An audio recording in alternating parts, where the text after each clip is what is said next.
Hello, today we'll show you how to enter safe mode on your Samsung Galaxy M10. So first, let's unlock the device by pressing the power key and swiping up.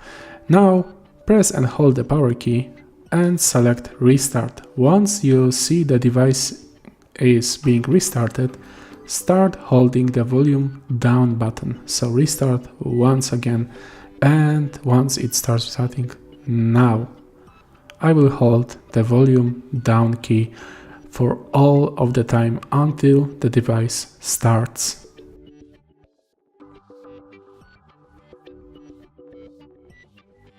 And just like that, as you can see here, we are in safe mode. What does safe mode mean? It means all of the third-party applications have been turned off. So if you ever install some new application that you are unsure about, and something breaks with your phone and you have no idea why, you can always start it in safe mode to see if it works like it should. As you can see, all of the apps that aren't working are grayed out, so these applications don't work normally. They are turned off, so you can use only certain things on your phone.